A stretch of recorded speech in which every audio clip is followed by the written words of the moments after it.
Live sports streaming, the power shift has started. I'll get you guys to quickly introduce yourselves.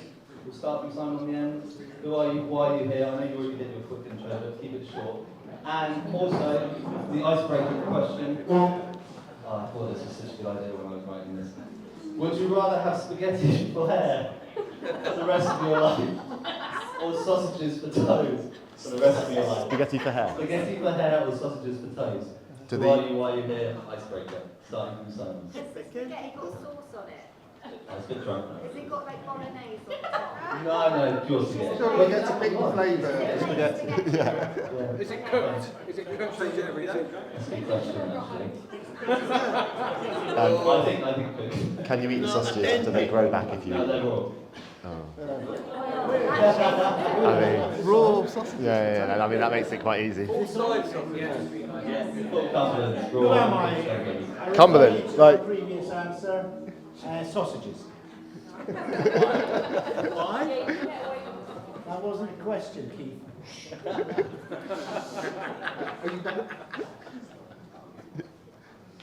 Hello, I'm Andrew Vanderberg. I'm the co-founder and CEO of the Race Media. We work across motorsport. We have the largest independent YouTube channel in the space, just around 1.3 million subscribers, about 20 million views a month, which includes streaming of some motorsport content. And I would have spaghetti for hair, but I would have a buzz cut immediately.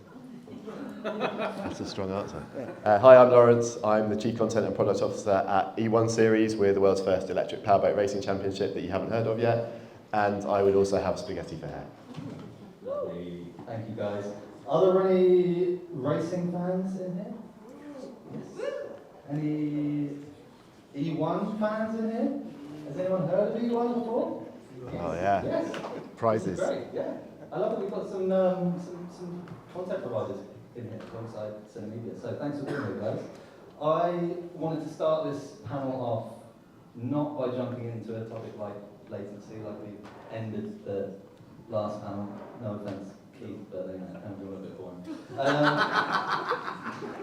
So I wanted to kind of steer this towards kind of the data ownership and kind of monetization kind of stuff. I wanted to jump into that, asking you guys, first of all, how do sports platforms, especially the niche ones, the one up and coming emerging platforms, kind of control that user data in the YouTube era? That's what I kind of wanted to get a grasp on, first of all, and throw that loaded question straight into you, Laurence.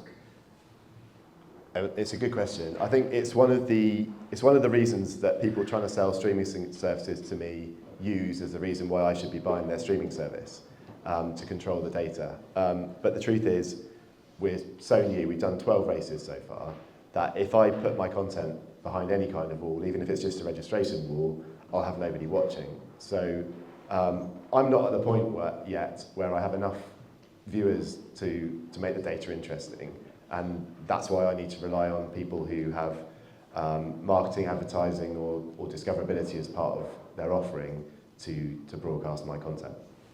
So Andrew just said they have an audience of 1.3 million. So what's the size of the E1? Well, that's the number of subs, That's about 15 to 20 million views a month. Okay, nice. What's your So we do between 2.5 to 3 million viewers per race on average. Okay, can you explain to everyone how that's split in terms of distribution? Because you're not D2C. No, we're not D2C. So we sell our media rights to broadcasters and broadcast platforms and streaming platforms. So, for example, we're on ITV4 here. We're on CBS Sports Network in the US. We're all over China in various different ways, whether that be platforms like iQIYI, which is a D2C platform, or it's a social network effectively. But it's a real mix. Okay, and passing that question, the original question on to you, Andrew, about user data and monetization in the YouTube era. Yeah, this is the way in which we're able to get a lot of the streaming rights that we show. So there's the Macau race, which concludes the season in some of the junior categories, and we showed the F4 and Formula Regional World Cups there. The FIA gave us the streaming data there in a quid pro quo for us giving the data back. So they got some audience data on who was watching it, where all that was, and watch times and everything, which they wouldn't necessarily get from a traditional broadcast partner. So the ability to extract that information on YouTube is actually very beneficial. Yeah. And so it's fair to say you're both very heavily reliant on YouTube. Video streaming, 100%, yeah, we're completely locked in with them. Yeah, okay. And in terms of the question about user data, what does YouTube share with you? Well, we know where people are watching. If they're subscribed, we know a bit more about them, but it's limited, and a lot of people watching YouTube, particularly older people, and motorsports tends to skew older, aren't subscribers, so not a lot is the short answer. I would say it's a bit more detailed than that, because you can watch throughout the whole stream. You can see the bits where the interest speaks, you can see where people drop in or drop out, so you can learn quite a lot about behaviours from the way in which people interact with it. Also, we're able to ABC test the thumbnails, so you can gauge how they want the content served to them, how, for want of a better phrase, clickbaity they want their stuff put out there, and also it's really interested on notice on posting times and how that impacts on how well a video may or may not perform, which obviously for streaming doesn't really help, because it's live when it's live, right? But if you're posting highlights or whatever, you can really boost the numbers by the time at which you post it. Simon, your customers, how do they factor into this? Presumably YouTube is not a customer. Yeah, everyone needs everything. Yeah. Bottom line is, if you're streaming, you need direct to consumer. If you're lucky, you've got content that people are prepared to pay for. That's a rare thing.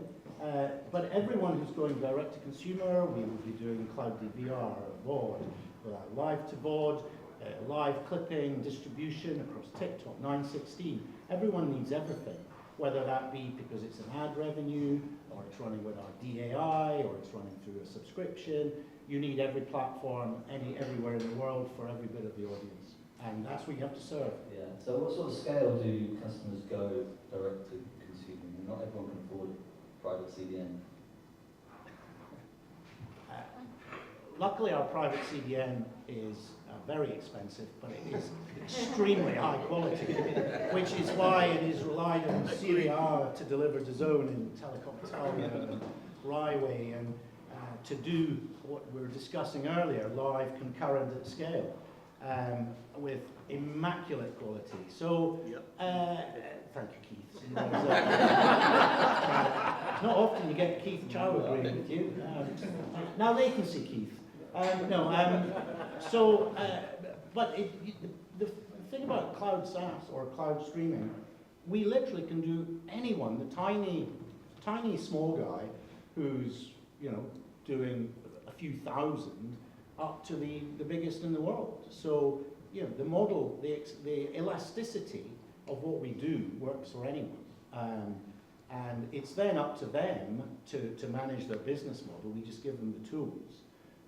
On the bigger end, it might be a managed service. We're solving we're solving problems for people, and that is a consultative basis. That you're looking at big scale problems, often transition, ideally a fundamental transition rather than muddle along, and you're trying to solve their problems to make them cut costs, deliver more efficiently, and grow their audience. I think it says there, connect a bigger audience.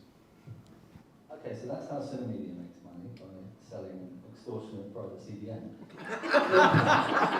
Talk to me about how you run the race media, how you guys are monetizing. I don't know, obviously you can't talk specifics because you're not publicly listed companies as far as I know, but can you talk about the kind of revenue split?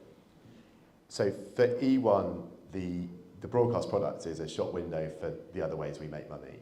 So we make money by charging our teams, charging our cities, and also from commercial partnerships. And all of them want a shop window for their content.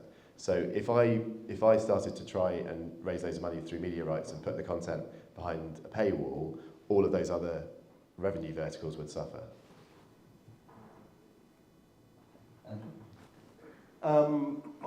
At the scale we operate on YouTube, the programmatic is a serious revenue driver for us, so it's completely funding, but equally we can sell individual host reads on certain shows for an elevated price, so it's of the many ways in which we make money, it's one of the, I think it's the second biggest. And what's the first biggest? We make white label content for brands, so if you're a motorsport brand and you want some expertise, then we can create stuff for you that is best in market. Did either of you mention advertising just then? Oh, programmatic's advertising, and obviously you can't really control what YouTube's putting down there, and you're slightly at the mercy of the algorithm and how vague that can be at times. But when you're operating, fortunately we do well because Formula One's doing well, and so when Formula One puts out a video, quite often we're one of the recommended videos at the end of it, and if we get one of those, we've got a video that's trending at the moment that might hit 1 million views today, you can go great guns on it.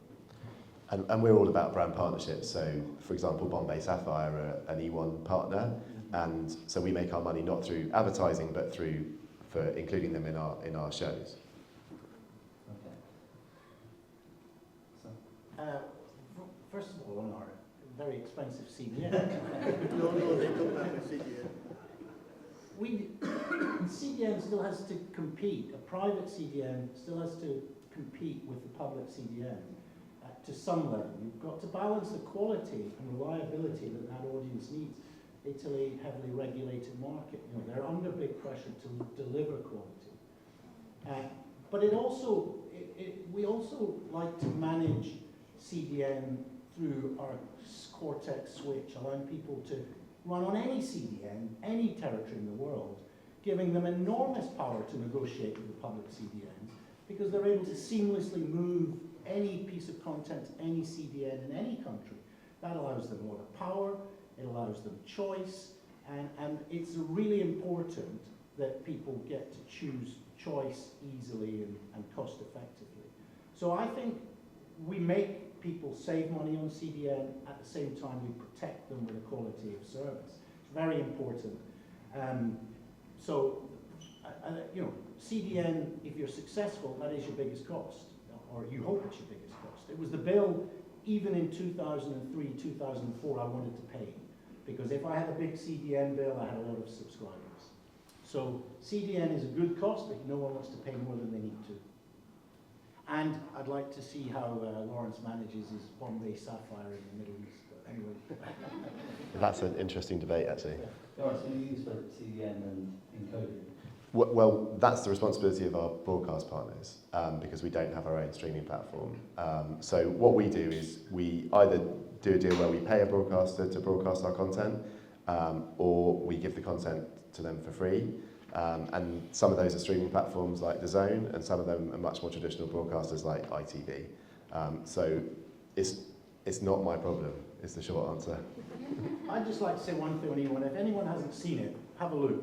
Boats are unbelievable. Team ownerships, I mean, they're all superstar celebs and sportsmen. The boats are a massive, fast electric. Their virtual reality that they've been running is super duper. So, if you haven't yet checked out E1, give it a go. Award winner, I think you missed out. Yeah, sorry. International Sports Programme of the Year in 2025. You should have got a vintage. Yeah, so the teams are owned by... Well, you should have got everyone a headset, virtual reality.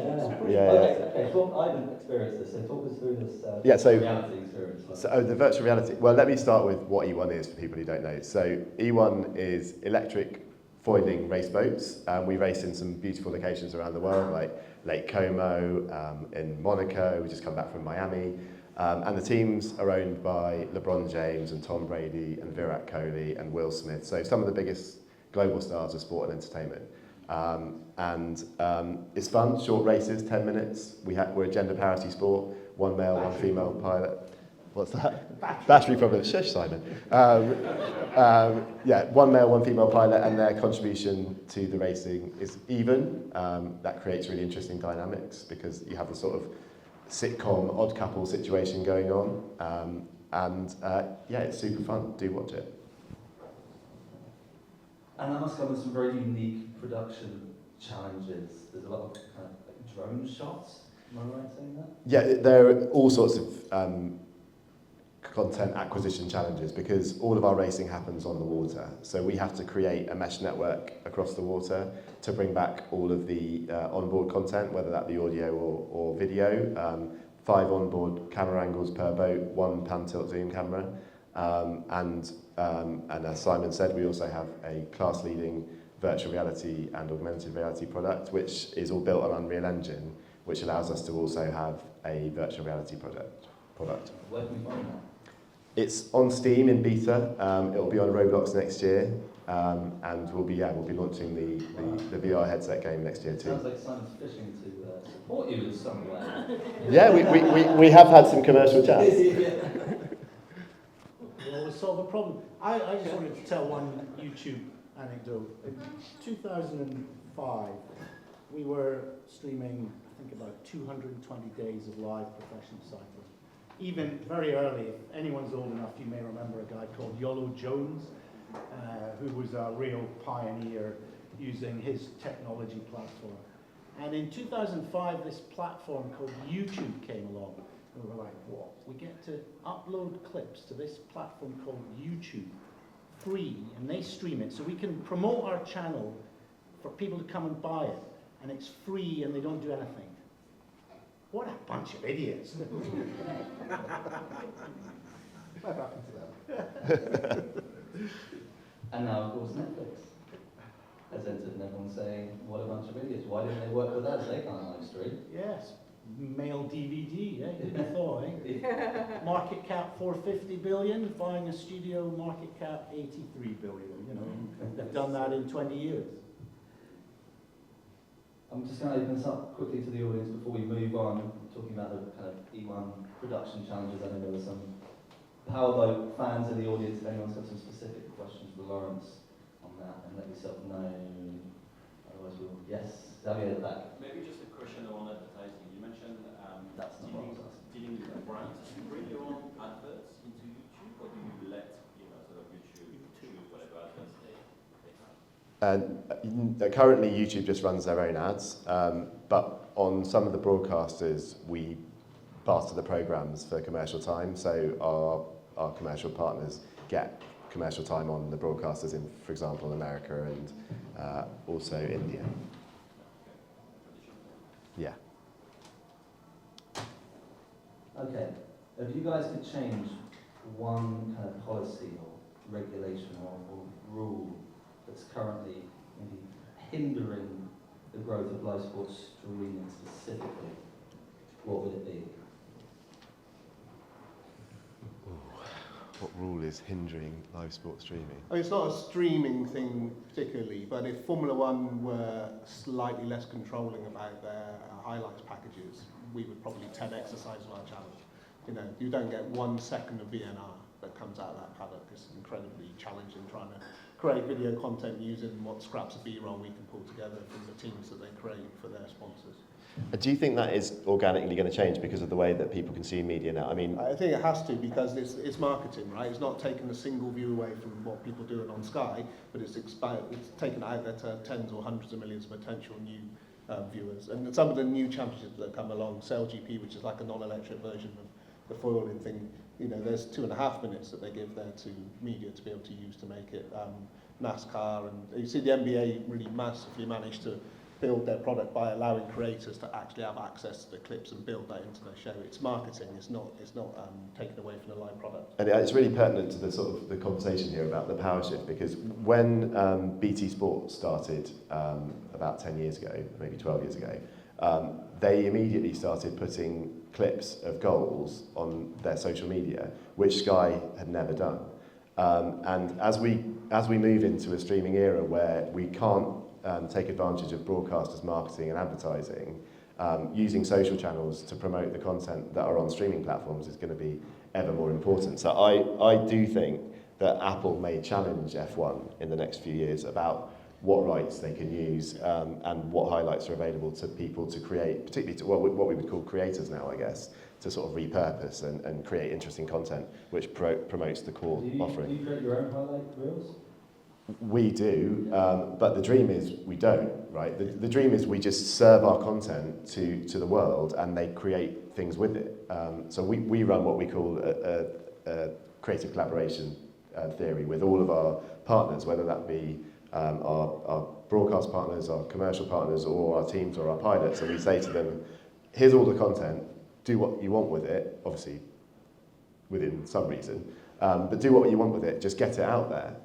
And that's what I think all young sports should be doing, and probably more established sports. Yeah, well, because they can't assume that the audience is going with them, right? There's a lot of aging demographic in a lot of sport, which I think comes from the attitude towards putting the content where the consumer actually is. And I think you're absolutely right about Apple. Formula One has acknowledged that it's got this problem where this massive new audience has come in America. These Gen Z female, or Gen Zs, I should say that, young female fans, but they're not watching the races, right? They're not sitting down for an hour and a half, hour and 40 minutes to watch the races. They're consuming highlights, which if you're unable to really analyse data, it's like, well, that's because the races are too long. It's got nothing to do with that. It's, one, that you either need a subscription to watch the races, or two, you just want to see what happened in 3 minutes, right? It doesn't matter how long the races are if you can condense it down into 3 minutes. And with Apple having the rights in the US for Formula One, they will surely challenge that. And there'll be stuff direct into your phone when you turn it on, or go into Apple News or something. And they're going to have to adapt to that. Blimey, this is a bottomless pit of hell, potentially. Look, I've bought rights, I've sold rights, I've sold major rights. Every rights contract is different, what someone will allow you to do. People sell rights based on their weakness to do it, or they buy or sell on their power. If you're the NBA, you can sell for billions and still retain the right to actually do anything you like. So can the NFL or MLB. We can sell for millions, yet we can do anything we like, anywhere we want.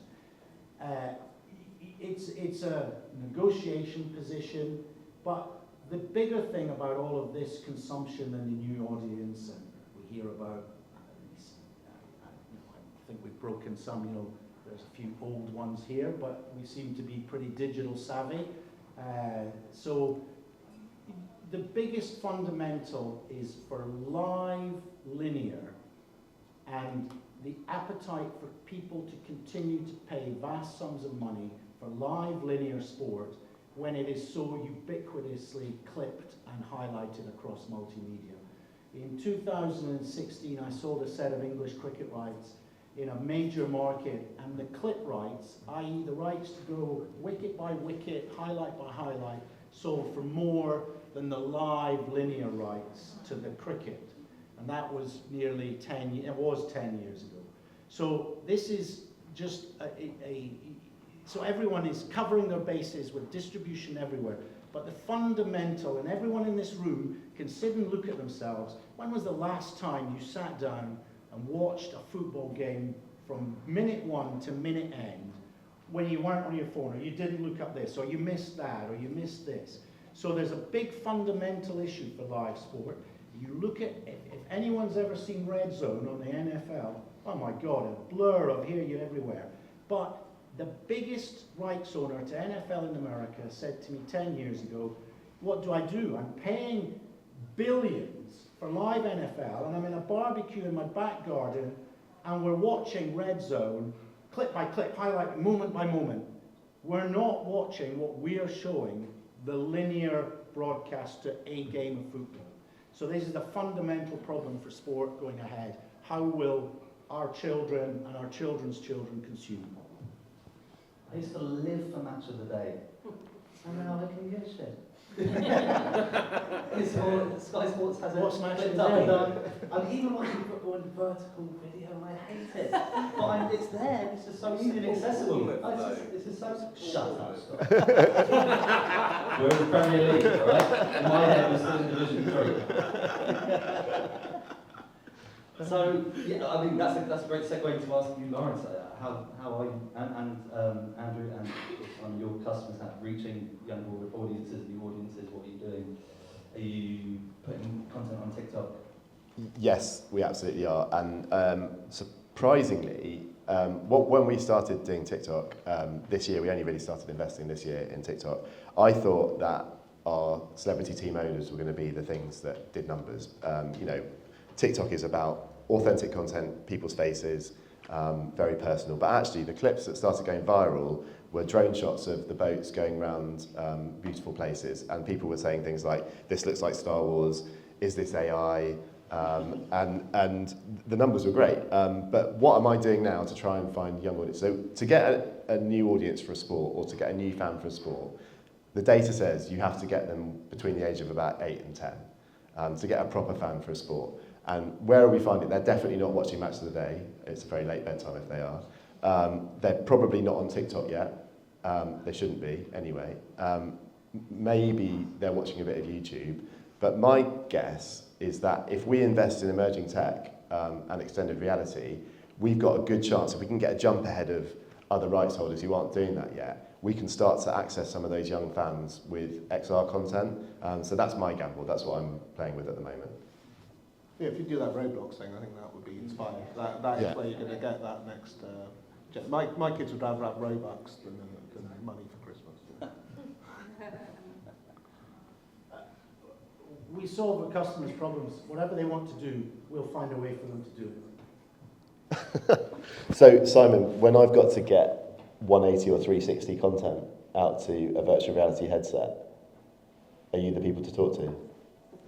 Definitely not the ones you're currently encoding with. That's a very asked the encoding question, isn't it? You swerved it.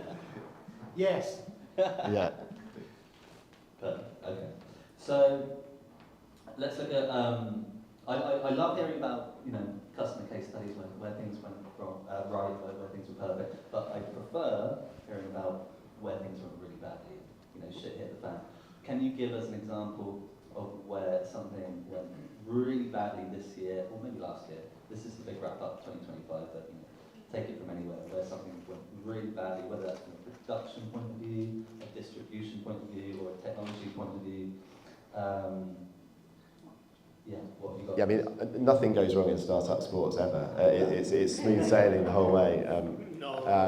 So we've had all sorts of challenges. Our first race was in Jeddah in 2024, and we had our ship carrying all the boats being fired on by Houthi rebels. So that was problem number one. Problem number two I can talk about is we raced in Lagos, Nigeria this year. They have electric speedboats. And there was a lightning storm on the race day. There was a lightning storm from 7 in the morning until 1 in the afternoon, and you can't do anything when there's lightning. And we have to crane our boats from the shore into the water. And so I was sitting there thinking, how many races do I actually need to have? How many 10-minute races do I need to make my 90-minute show for broadcast? I'm watching this lightning coming down, rain coming down the road, and at 1:15 it stopped, and we got the races away, and it was all fine. But it was a pretty painful few hours. Yeah. Yeah. In terms of streaming, we're very fortunate really that we just pick up the embed and run it, so if the problem's not really at our end. But we launched in 2020, and we always know when the new F1 cars launch, that's the biggest time for us on our website. And I was in Florida at the time. It went live, and we quickly went past 12,000 concurrents on the site, and it fell over for the rest of the day. Yeah. You need Synamedia. We have a new sales pitch policy.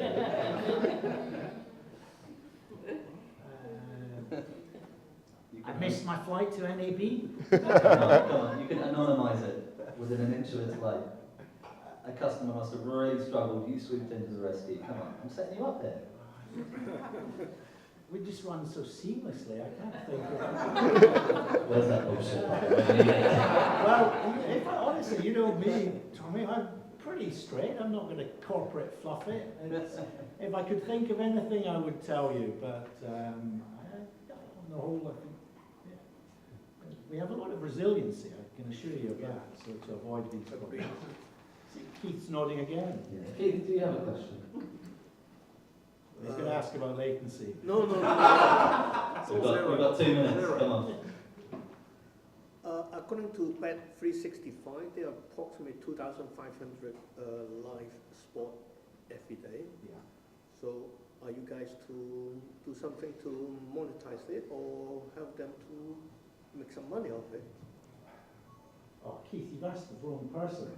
Given I ran the media business at Racing UK for 6 years, and when I started after starting TV, we had, well, I won't tell you the confidential numbers, but we went from 3 online bookmakers to about 15 plus the international. Bet365 was our biggest customer, running low latency I know. even in That's the 2008, question coming from.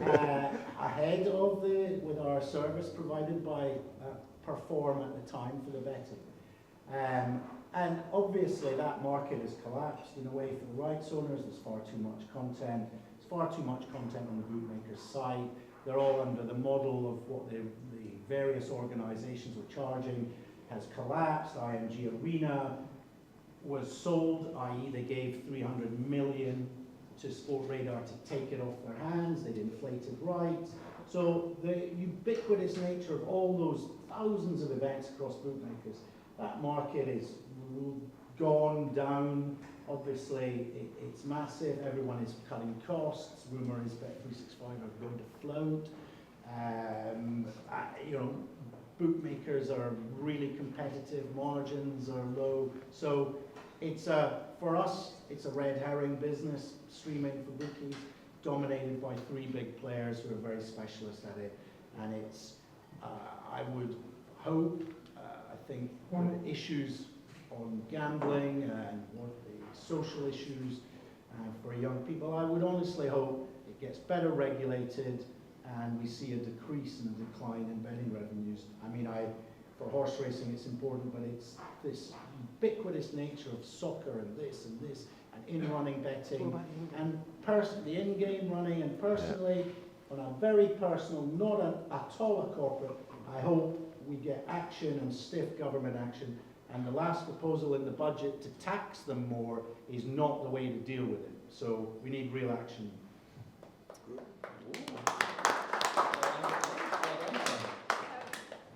Any final questions from the audience before we wrap up?